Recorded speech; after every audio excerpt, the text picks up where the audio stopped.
ভোটের অধিকার ফিরে পাবে এই আশায় বুক বেঁধে আছে।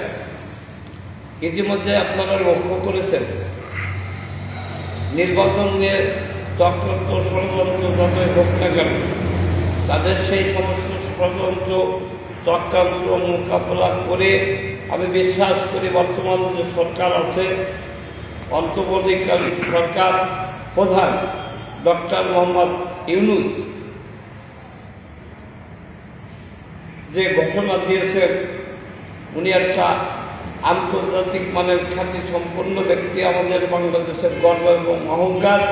উনি উনার কথার প্রতি শ্রদ্ধাশীল থাকবেন, উনি কথার খিলাফ করবেন বলে আমি মনে করি।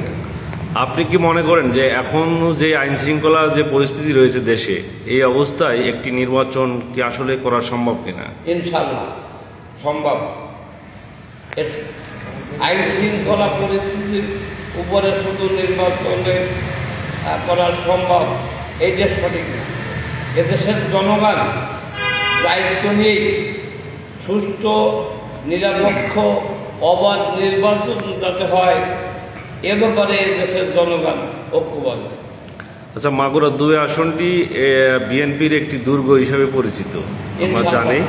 সেখানে কাজী কামাল সাহেব তিনবার এমপি নির্বাচিত হয়েছেন বিএনপি থেকে। আমরা দেখেছি যে নিতাই রায় চৌধুরী মোট 3বার এখানে নির্বাচন করেছেন, কিন্তু উনি জয়লাভ করতে পারেননি। তো এই আসনটি পুনরুদ্ধার করার জন্য আসলে বিএনপির নেতৃবৃন্দদের কাছে আপনাদের চাওয়া কি? আমাদের চাওয়া ওনাদের সম্ভাব্য প্রার্থিতা প্রত্যাহার করে অচিরেই অবিলম্বে কাজী কামাল সাহেবের নাম ঘোষণা করা হোক।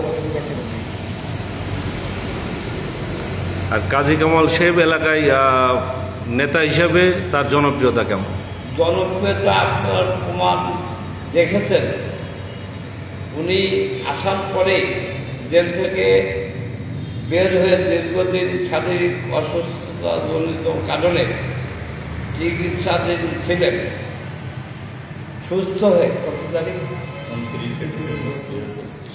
না 29শে ডিসেম্বর 2024 উনি প্রথম মোহাম্মদপুরের স্কুল মাঠে একটি জনসভায় উপস্থিত হয়েছিলেন। লক্ষ লক্ষ মানুষ ওই জনসভায় ওনার মুখ থেকে দুটি কথা শোনার জন্যে, ওনার প্রতি ভালোবাসা এবং মহব্বতের কারণে উপস্থিত হয়েছিল। সেই তো বিভিন্ন মিডিয়ার মাধ্যমে দেশবাসী সহ আমাদের দলের প্রধান অবহিত। আচ্ছা, 2 নম্বর আসনে কিন্তু আমরা আরেক নেতাকেও দেখেছি যে প্রচারণা চালিয়েছেন। উনিও মনোনয়ন প্রত্যাশী ছিলেন, ঢাকা দক্ষিণের যুব দলের সদস্য সচিব রবিউল ইসলাম নয়ন। ওনার জনপ্রিয়তা কেমন? আমি এ সম্পর্কে কোনো মন্তব্য করতে চাই না। ধন্যবাদ।